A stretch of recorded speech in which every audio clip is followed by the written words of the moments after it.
میرے عزیز دوستو، ہر شخص اپنی اصلاح کی فکر کرے۔ حضرت مولانا اشرف علی تھانوی رحمہ اللہ نے ایک مرتبہ ارشاد فرمایا،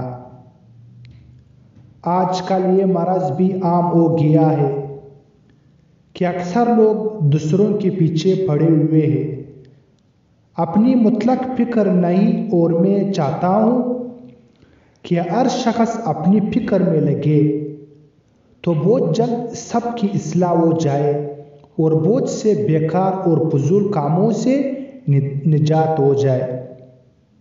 آج کل دنیا میں جتنی اصلاح کی کوششیں ہو رہی ہیں اتنی ہی برائیاں عام ہوتی جا رہی ہے، لوگوں کی اصلاح نہیں ہو رہی ہے۔ آخر اس کی وجہ اس کے علاوہ اور کیا ہو سکتی ہے کہ ہم میں سے ہر شخص دوسروں کی ذات کی پرواہ کر رہا ہے اور اپنی ذات سے غافل ہے۔ استغفر اللہ۔ افسوس، ہم میں کا ہر انسان، خواہ مرد ہو یا عورت، اپنی ذات کی اصلاح پر توجہ کم دیتا ہے، اپنے اندر کی برائیوں اور خباثت کو دور کرنے کی فکر کم کرتا ہے اور صرف دوسروں کی اصلاح کی فکر میں زیادہ رہتا ہے، اپنی کوتاہیوں کے بارے میں سوچتا اور احتساب نہیں کرتا اور دوسروں کی برائیوں پر تنقید اور تبصرے خوب کرتا ہے۔ اور اب کی بات صرف تنقید کی بھی کہاں رہ گئی ہے، اب تو ہم میں سے ہر شخص دوسروں کو جج کرتا ہے۔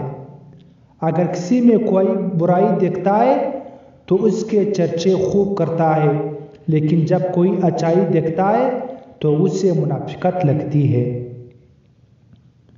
ہمارے خود کی ذات احتساب کا تقاضا کر رہی ہے، ہم خود اصلاح کے محتاج ہیں۔ ایک اچھے سماج کے لیے ایسے افراد کی ضرورت ہے جن کا ذہن عالمی اصلاحات کو قبول کرنے کی صلاحیت رکھتا ہے۔ ضرورت ہے ایسے افراد کی جو میدان علم کے شہسوار ہو، افکار گہرائی ہو، دل میں وسعت ہو کہ دشمن کو بھی جگہ مل سکے، ضمیر زندہ اور بیدار ہو، اخلاق و مروت کے پرستار ہو۔